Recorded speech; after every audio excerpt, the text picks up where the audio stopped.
फारूक साहब और महबूबा जी को आप हिसाब लाइए। 70 साल तक ये 3 परिवारों ने शासन किया। कितना इन्वेस्टमेंट आया जम्मू कश्मीर में, कितनी इंडस्ट्री आई, कितने कल कारखाने लगे, कितने युवाओं को रोजगार से ज्यादा साल के 6 लाख सैलानी आया करते थे। आज मैं यहां पर अक्टूबर में आया हूं, तो आपने क्या दिया महबूबा जी? फारूक साहब, आपने घाटी के युवाओं के हाथ में पत्थर पकड़ा,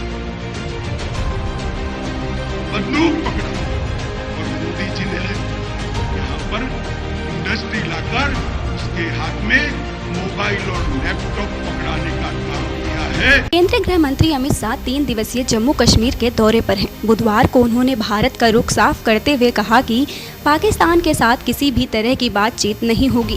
शाह ने कहा कि नरेंद्र मोदी सरकार जम्मू कश्मीर से आतंकवाद का सफाया करेगी और इसे देश में सबसे शांतिपूर्ण जगह बनाएगी। यहां एक रैली को संबोधित करते हुए शाह ने कहा कि आतंकवाद से कभी किसी का फायदा हुआ है, क्योंकि जम्मू कश्मीर में 1990 के दशक से अब तक 42,000 लोगों की जान जा चुकी है। उन्होंने जम्मू और कश्मीर के कथित रुके हुए विकास के लिए अब्दुल्ला, मुफ्ती और नेहरू गांधी के परिवारों को दोषी ठहराया है।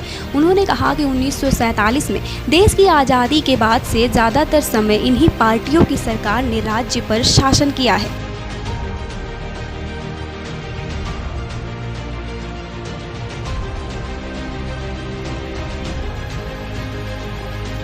हम कश्मीर के लोगों से बात करेंगे।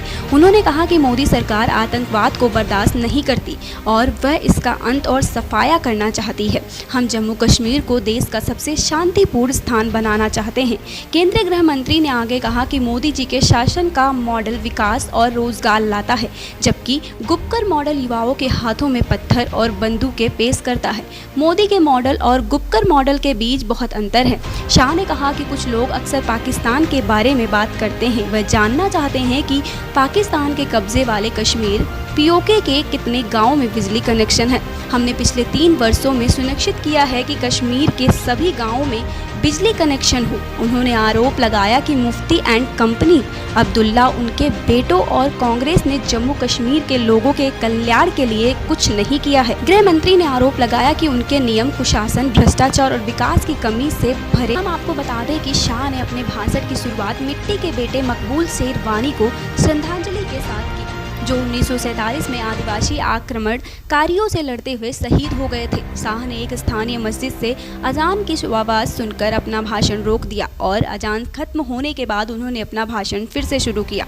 उन्होंने कहा कि पूर्व मुख्यमंत्री महबूबा मुफ्ती ने उनसे एक ट्वीट टिप्पणी के माध्यम से पूछा था कि उन्होंने जम्मू कश्मीर के लिए जो किया है उसका हिसाब देना चाहिए। हम कहते हैं कि महबूबा जी खुली आंखों से देखें और फारूक साहब भी देखें कि हमने क्या किया है और आपने क्या किया है। आपके शासन में 47 विधानसभा सदस्य, 6 संसद सदस्य और 3 परिवार थे।